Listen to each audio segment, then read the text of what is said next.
Okay, welcome. Today we're going to talk about an incident from your childhood. And the problem is that um, it's so long in the past that most of you probably have a dim recollection of it. Now, for a long time, I had considered taking this out of the syllabus and replacing it with a lecture on the ethics of money. But this was a traumatic event that happened in 2008. I added this in 2010. But by now, well, this is 13 years old. This is 13 years in the past.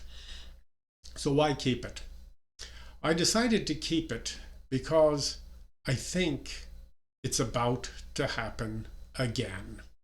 And that will raise a whole different set of problems than it did last time. So, with that in mind, let's begin and look at the great crash of 2008. All right, now, as with most things of this type, it began with some ideas. Okay, we need to understand those ideas. The first idea was the efficient market hypothesis. And what did that say? It said that markets incorporate all information. So, therefore, market pricing will be mostly correct. The second idea was risk management. That is, they believed that there were sophisticated tools which could accurately measure risk. And if risk could be accurately measured, it could be accurately priced. Hence, it could be eliminated by what's called hedging. Well, the next idea was stimulus. The Federal Reserve kept interest rates very low. Now, I don't know what you know about money, but that's how money is created. That was called monetary stimulus. The government cut taxes and kept spending very high, running big deficits. That's called fiscal stimulus. Now, why did they do that?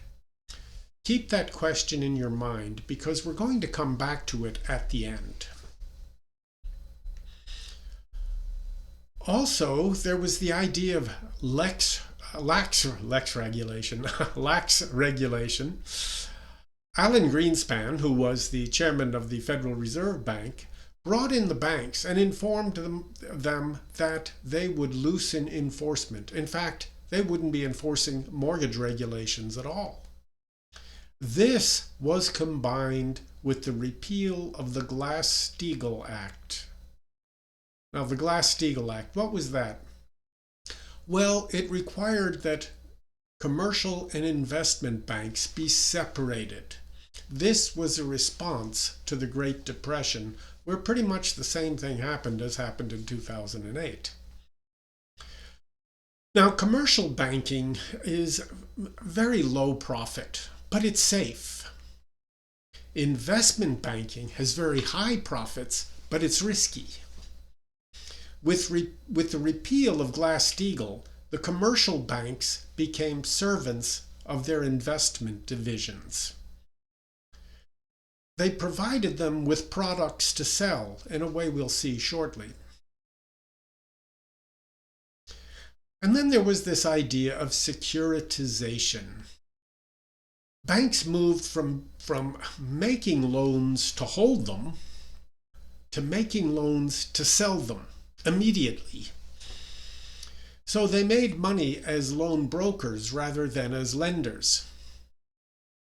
This changed the relationship between the banker and the borrower. Okay, so all of this was rooted in the firm belief that the free market could be trusted without regulation to efficiently allocate all the new funds that were pouring into the market. All right. That's the theoretical basis. let's look at what was happening. And it starts with financial engineering. And the quants, that is, the quantitative analysts. And the idea was that with proper quantitative analysis, any amount of risk could be priced. And if it could be priced, it could be hedged. So you had the growth of the hedge funds. And here were the principles. The market price is generally correct. Hence, asset classes are correct relative to each other. And so you could find small departures and arbitrage them. And there was the belief that the market is always liquid. That is, every seller finds a buyer. And there would be unlimited borrowing at low interest rates. Now, arbitrage looks for price differences between two markets and uses the lower to buy the higher. Hedging, that's a matter of buying positions in markets that are likely to move in opposite directions. So losses in one will be offset by gains in the other. However, hedging and arbitrage are not that profitable by themselves. The real money is in leverage. Leverage is the use of a small down payment to buy a very large asset. So when you put 5% down to buy a house, okay, that's leverage.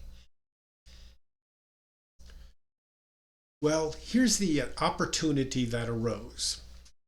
Interest rates were low for large borrowers and high for small borrowers.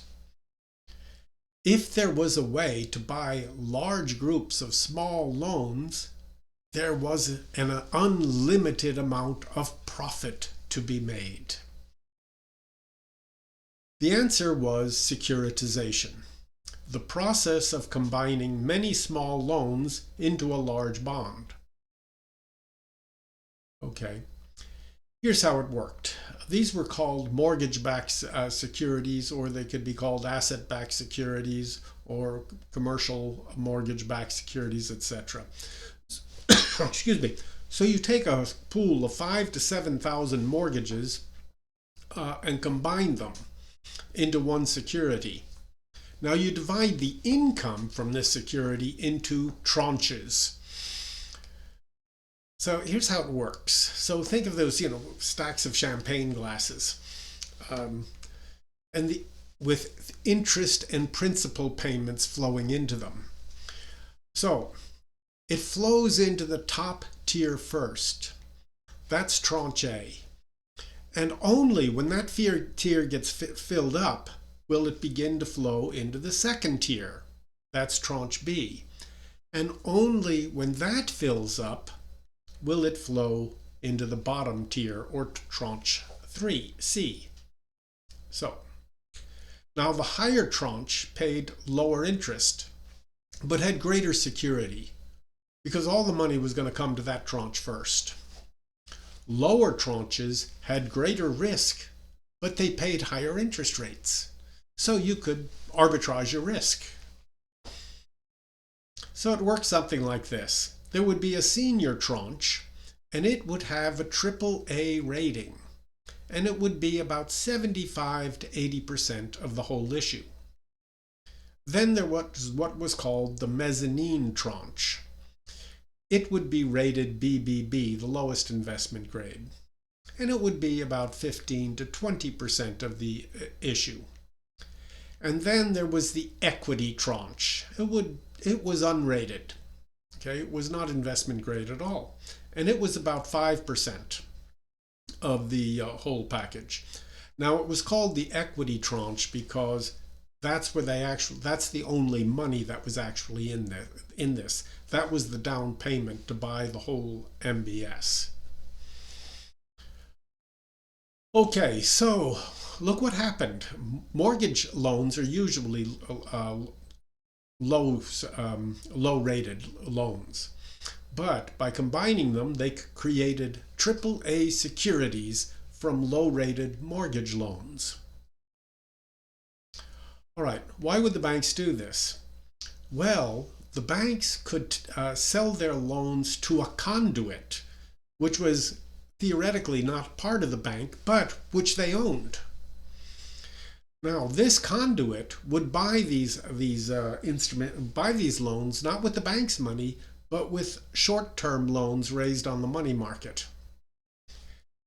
The cash the banks received could be used as hot money to create more loans.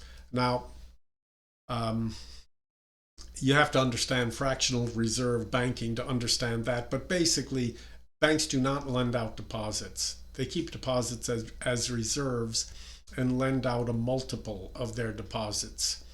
So if you deposit $10 and the reserve requirement is 10%, well, they can lend out $100 based on that $10 deposit. Yeah, I know, it sounds crazy, but that's the way it works.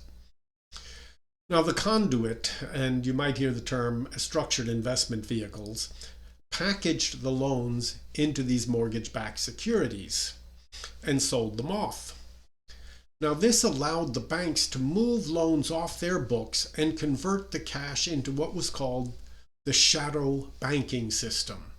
And the shadow banking system was totally unregulated. The banks would then buy back the senior tranche to be used as high-grade reserves, because the higher your reserves are rated, the more money you can lend based on them. So, low-grade mortgage loans are converted into high-grade securities. AAA securities are normally very, very rare. Only U.S. Treasuries and a few large companies can issue them. All right, review. So, there was a solid belief in the ability of markets to function with little or no regulation. A belief in quantitative analysis to properly price risk. There was a belief in arbitrage, a belief in the perpetual liquidity of markets. There was a belief in the perpetual availability of low interest funds. Now, have you noticed how many times I've used the word belief? You would find more faith in this system than you probably will at Mass on Sunday, because this all required a whole lot of sola fide, faith alone. And of course, there was stimulus. The Fed kept interest rates low, the government kept taxes low and spending high. And there was a belief you could convert low-grade loans to high-grade securities. And of course, the repeal of the Glass-Steagall Act and lax regulation. This is just the beginning. The party's just getting started.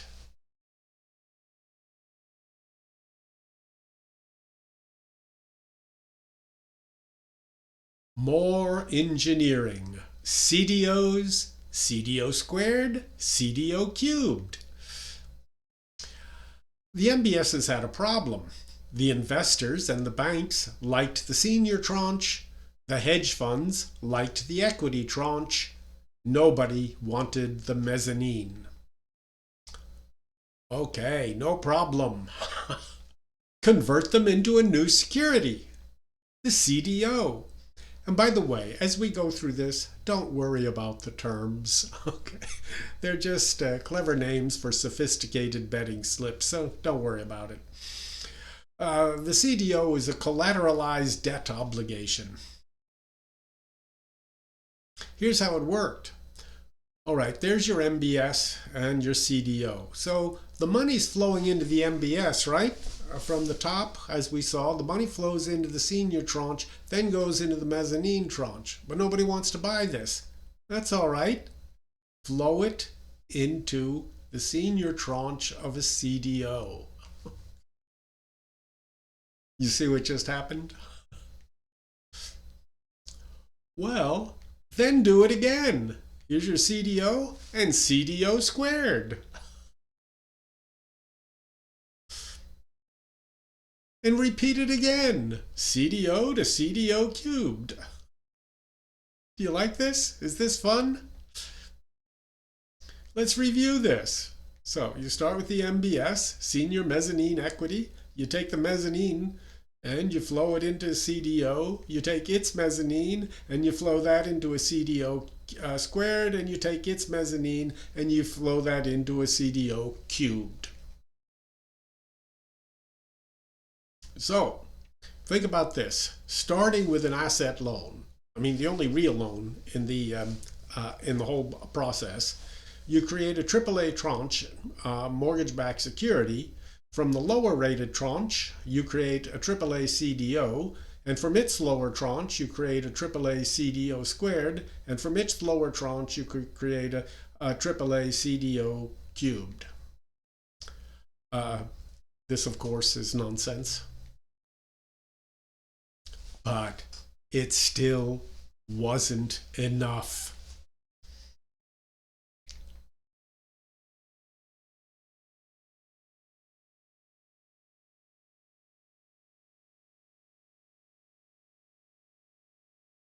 Credit default swaps. Oh, this is interesting. And synthetic CDOs, because the CDO cubed wasn't synthetic enough. All right, a credit default swap, basically it's an insurance policy written on a security, a stock, a bond, etc. It doesn't matter. So if the bond defaults, the CDS pays off. Or if the interest drops below a certain rate, the CDS pays off, or whatever the terms were. So it was used as a method of raising the rating of securities. So when I was at the City of Irving, we always bought CDSs on our bonds, and that raised their rating to a AAA, and then we could advertise as good politicians that we were a AAA city, which we most definitely were not. All right, but it's an insurance policy, but there are some important differences with normal insurance. First place, there was no regulation. That's just two guys writing a contract. And hence, there were no reserves required. You know, when you buy an insurance policy, the insurance company maintains a reserve against losses. Not here. And anybody could write these policies. Your uncle, your grandmother, anybody could write these policies. But the big problem was that no insurable interest was required to buy them. Anybody could buy them. What is insurable interest? Well, suppose you have a neighbor, and you know this neighbor likes to drink a lot, and he smokes big cigars in bed. So you know sooner or later he's going to burn down his house. So you buy a fire insurance policy on his house, and you send him a box of cigars and a case of Jack Daniels. He'll wait to collect. Well, in fact, you can't do that. Why? Because you have no insurable interest in his house. You cannot buy an insurance policy on it. Right? But you could have naked CDSs. That is, you could buy an insurance policy on a bond in which you had no interest whatsoever. And this is just like buying a fire policy on your neighbor's house. Now, with normal insurance, one fire, one claim. But with naked CDSs, one default could lead to thousands of claims, because anybody could buy the policy. All right. Well, and from the CDSs, you could create a synthetic CDO. So you sell a CDS on some CDO or MBS. You arrange the premiums revenues in tranches. Okay, we've seen this movie before, right? Oh, and you use some of the revenues to buy a CDS on your CDO. This is kind of like reinsurance. Oh, wrong direction. Okay. Or you could use the CDS as a short tool. Buy the lower tranche of a CDO, use the revenue to buy a CDS on the higher tranche. Kind of a self-funding short tool. On collapse, collect a big payoff. Now, the notional value of the CDSs sold at that time were $60 trillion. How big is 60 trillion? Well, at that time, the value of world GDP was 50 trillion.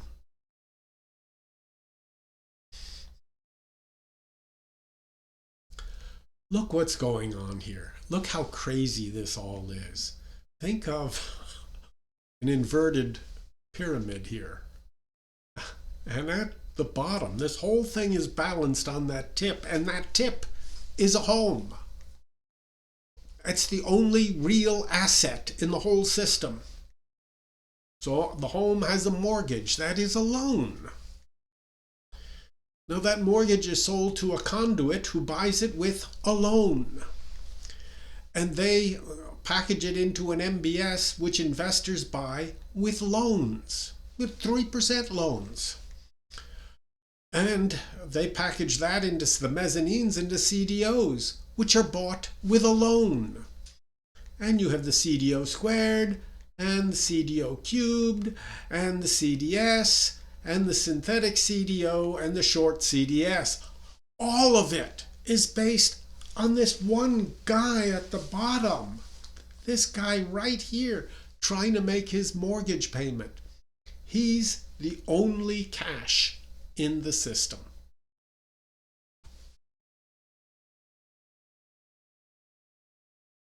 Wait, it gets real interesting. Things start to get a little bit crazy. All right, we talked about leverage. Okay, means buying large assets with a small down payment.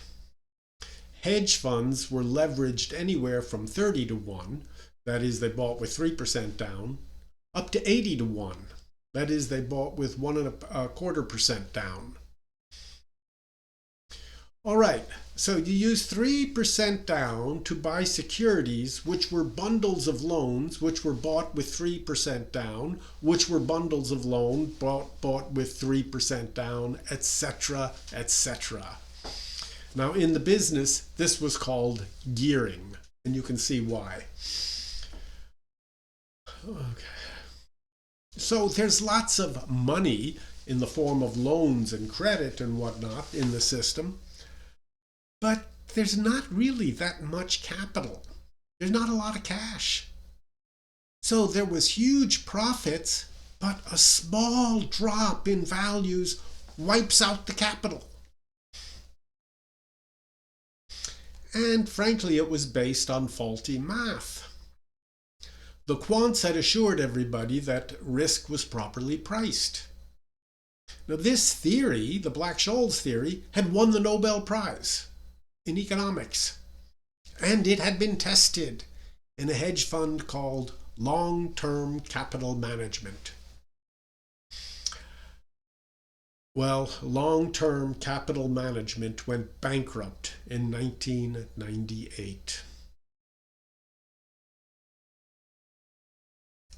This leads to the question of moral hazard. Why? Because Alan Greenspan decided to bail out long-term capital management, to use the Federal Reserve, even though there was private companies such as Berkshire Hathaway who were willing to undertake a private bailout. Well, moral hazard happens when you don't have to take the consequences of your own actions. Greenspan created this moral hazard by bailing out long-term capital management, and he sent a clear signal to the markets. The banks realized that their failure could bring down the whole financial system. The government would have no choice but to bail them out. The bailout of long-term capital management had signaled markets that there would be no penalty for failure. So, with the implicit backing of the Federal Reserve, big firms could take enormous risks. And tranching had by magic, financial magic, turned risky investments into AAA securities. More loans, give us more loans. Now, I happened to be in the real estate business at this time, and I saw this up close and personal, and it was insane. The financial markets wanted more loans. But by that time, by about 2005, 2006, everybody who qualified for a loan already had a house. So, the hedge funds demanded more creative financing from the mortgage companies and the banks. And the quality didn't matter, right? Since tranching would magically convert them all into AAA securities. So, the banks and mortgage companies obliged with subprime loans. They didn't care about quality, since they were going to sell the loan, not hold them. Wasn't their problem. All right, so you got things, and here's one of my favorite, the ninja loan. What is a ninja loan? No income, no job or assets. You don't like that one? How about this one? Liar loans. What's a liar loan? It's called stated income. They ask you what your income is, and whatever you say, they write it down. They're not going to check it. So, you want to say your income is $500,000 a year? That's what they write down. They don't check it. The liar loan. Or the interest-only loan. So instead of qualifying on the whole payment, you just pay interest each month. And then you can qualify for a much bigger house. And more. I mean, it got really ridiculous. And the complexity. Nobody really understood these. This is a simplified, and I want to emphasize that, simplified diagram of one particular very famous CDO. Okay, sold by Goldman Sachs and put together by this man, marketed by this man, Fabrizio Torre. Okay, and so he created this CDO, a collection of CDOs, Abacus 2007. Okay, Deutsche Industriebank purchased the reference CDOs, and they created the SIV to house the Abacus CDO. Paulson and Company is the one that actually picked out the equities, the mortgages in there. Paulson deliberately looked at the underwriting records to see where there were obvious mistakes. He found the weakest 5,000 loans he could. In other words, he deliberately set this up to fail because he was buying CDSs on it. Now tell me how that is not criminal. Goldman Sachs itself was buying CDSs on the security it was selling. So it was telling investors this is great, but it itself was betting against its own product. All right, I won't go through all of these. The point here is that there were so many players, so many moving parts. Nobody really understood what was going on. All right. Things fall apart. Alas, things often do. Now, the problem was that this had global reach. Securities were sold to banks and investors around the world, and they became embedded in bank reserves. So a US failure would equate to a world financial collapse. And here's the housing bubble. This is the Case-Shiller index. So here's the average level. The average is 100 here. But here's the average. So since the Second World War, right up until the late 90s. You see it stays at this 110 level, and then it shoots up, doubling in such a short period of time. Of course, then it collapses. And you can see why. Here's US subprime lending from 2004 to 2000, from 1997 to 2007.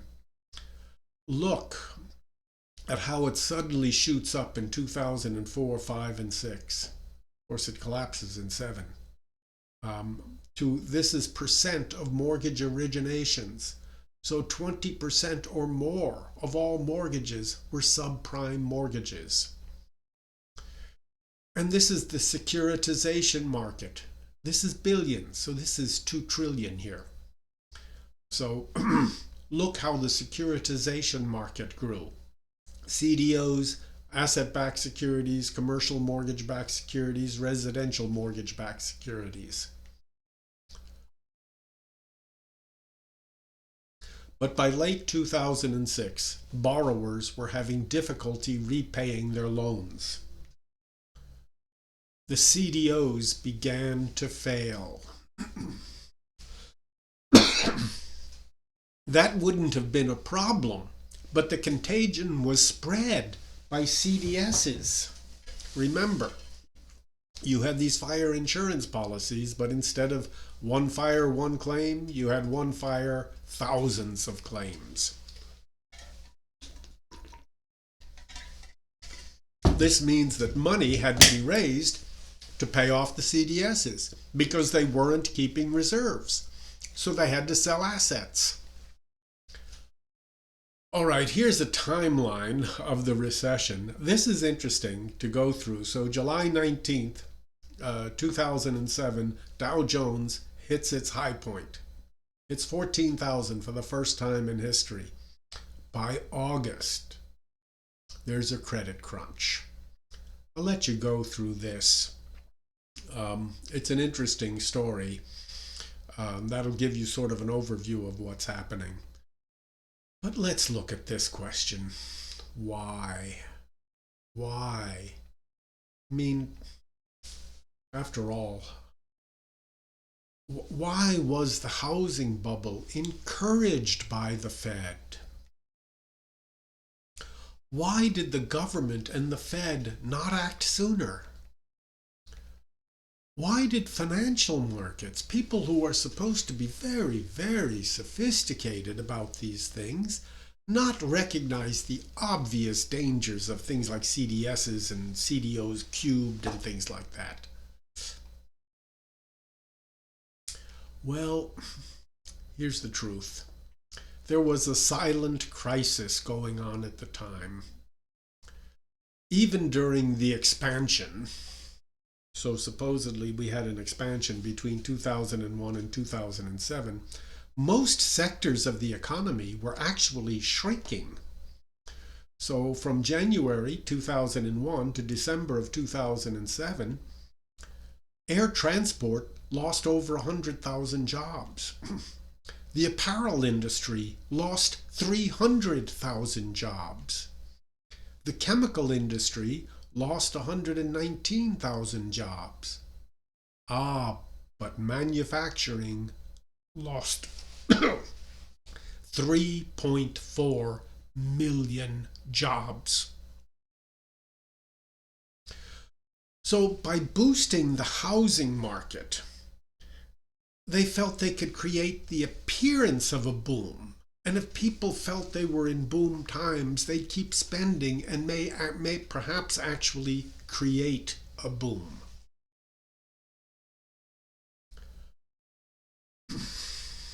But it was impossible And it was impossible for this reason: the declining worker share of income. Remember that inverted pyramid with Joe Sixpack at the bottom trying to make his mortgage payment? That's where the whole thing begins. But his share of the national income was shrinking. Here's labor's share of the output. Okay? You see how it had collapsed starting in 2000. Labor was getting less and less of the output. Here's the truth. And it's one that's always forgotten, but it's so obvious. Each firm's wage bill is every other firm's demand curve.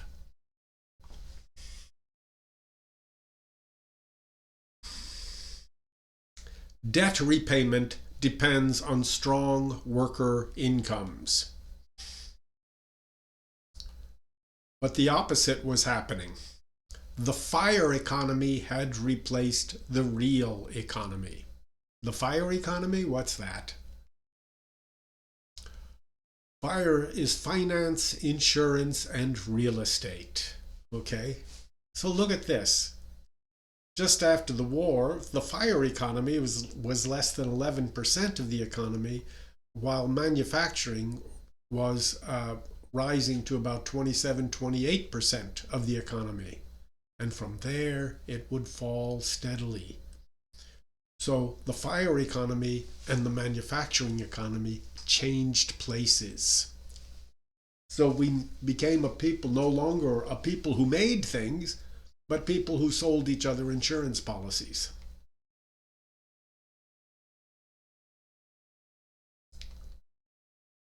Families relied more and more on debt. So here's the debt burden on families. So we had this stable period from the 60s to the 80s. Then in the 80s, we began to get this sort of free market view of the economy. Wages declined, and people borrowed more and more to keep up their standard of living.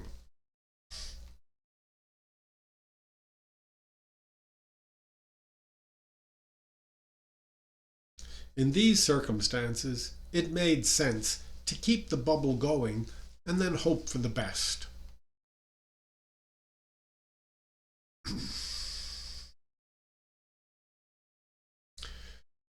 Now, the bailouts. I just want to point one thing out here. The bailout bailed out the banks, but only the banks. The banks, toxic wastes. That's what all of these failed MBSs and CDOs were called. The Federal Reserve bought them from the banks. Look at this. This is what the securities held outright by the Federal Reserve Bank in billions, in thousands. Okay, normally what the Federal Reserve holds is just US Treasury certificates. But here, in order to bail out the banks, they bought up all those failed MBSs. So the liability was simply transferred to the government. And these are federal agency debt securities, the Fannie Mae and Fannie Mac securities.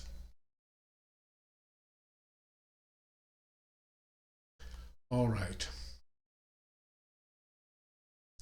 The bubble was an attempt to avoid dealing with the underlying problems of the economy.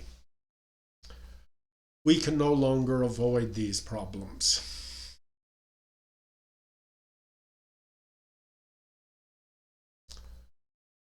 After the fall. Okay, the bailouts. Well, there was $700 billion from the Treasury. That was the TARP funds. But there was $1.8 trillion from the Federal Reserve Bank. That was called quantitative easing. That's where they bought up all of that toxic waste.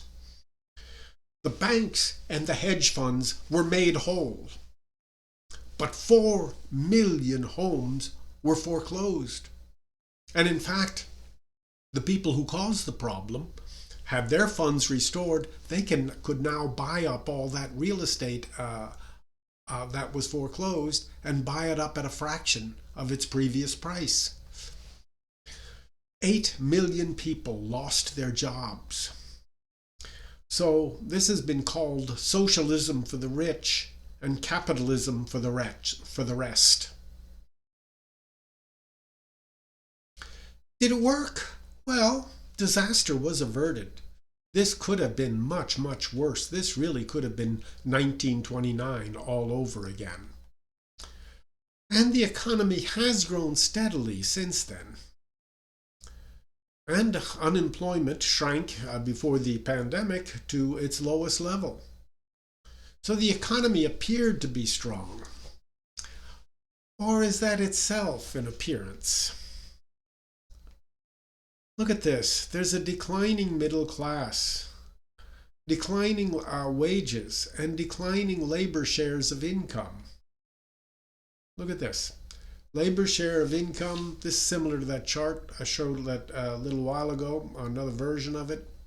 The labor percent of the output, fallen from a high of about 64, 65 to down to 56. Now that's a huge loss in income. Look at this, is the real average hourly earnings of production and non-supervisory employees. So these are the line workers. This is adjusted to today's dollars. So back in the 60s and early 70s, workers were getting $26 an hour. That continued to fall under the inflation of the 70s, but then it continued to fall again and again under Ford, Carter, Reagan, and only began to pick up in the middle of the Clinton years. Stabilized under Bush, stabilized again and started to rise under Obama and Trump, and only now has it gotten back to where it was in 1973.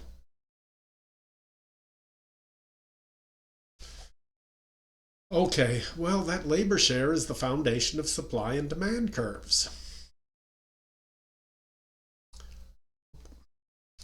So, labor has lost its bargaining power, and without bargaining power, you can't set fair wages. Automation has done a number on labor, and outsourcing has done the rest. So much labor now is contract labor or the gig economy. There's few benefits, almost no rights, and no job security. And there's rising debt. So here's consumer debt. Okay? By the fourth quarter of 2019, it's up to $4.2 trillion. There's student debt. Look at this chart. Okay? So here's auto loans. These are credit card loans. These are, the top here is others. But look how much student debt has grown. Now, student debt, which by the way carries a higher interest rate, generally impedes young people like yourself from starting families, opening businesses, etc. But the really big problem, I think, is corporate debt. It's just going through the roof. Okay?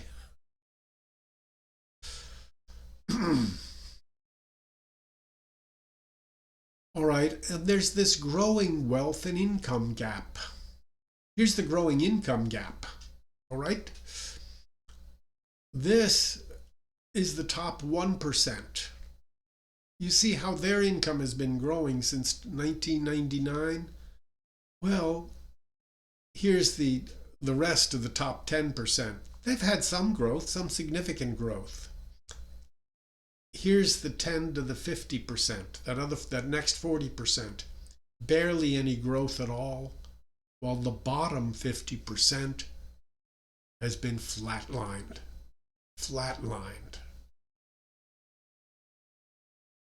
But there's the growing wealth gap.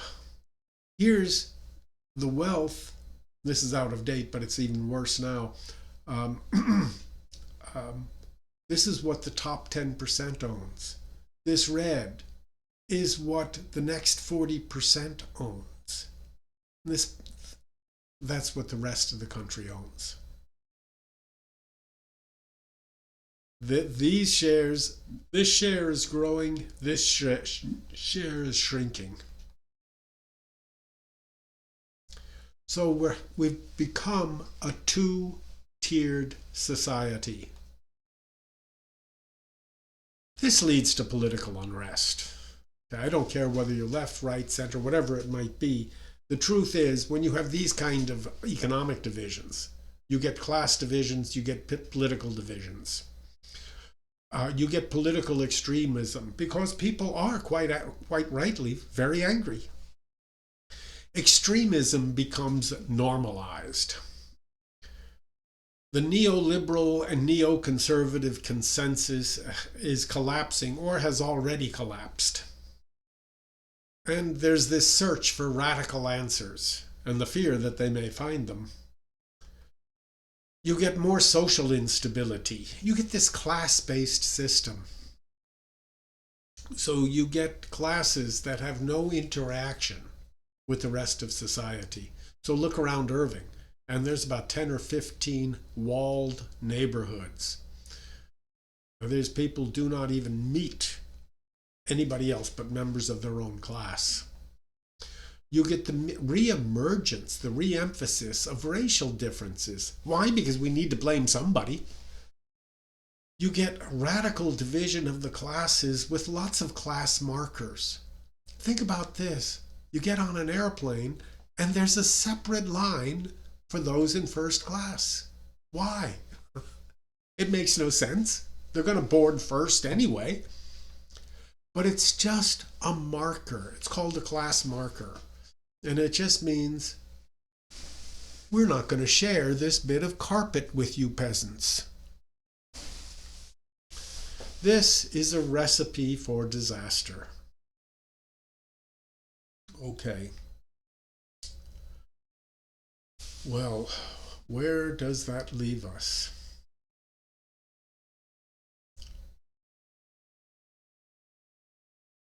Oops.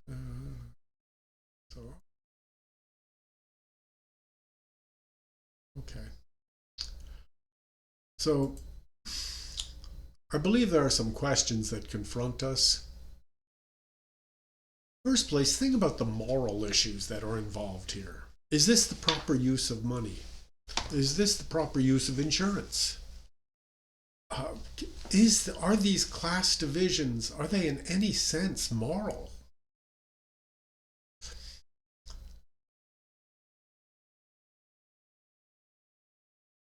Now, this is our history, but is it just our history?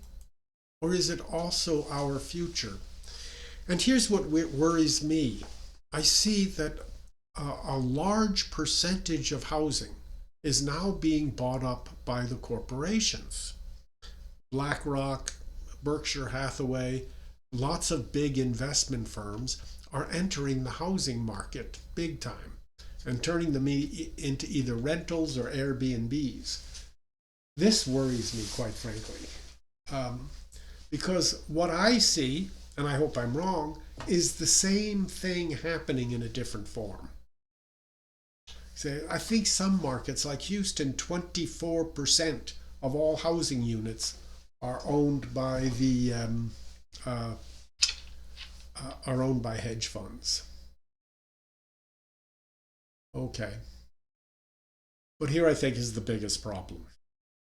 Do we have the same social capital we had in 2008? Or do people feel that their trust has been, well, betrayed, not rewarded?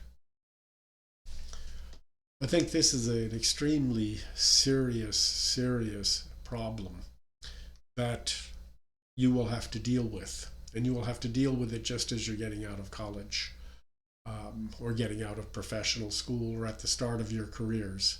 Because I think the collapse is not more than 2 to 5 years off. That's nothing unusual. In fact, on average, the real estate market collapses every 18 years. Okay? But this is in a whole nother class. 2008 was in a whole nother class, and this is in a whole nother class. So there are indeed serious problems to consider. All right, so let's meet and talk about this, and I look forward to hearing you, to reading what you to hearing what you have to say, and to reading what you have to write on the discussion boards.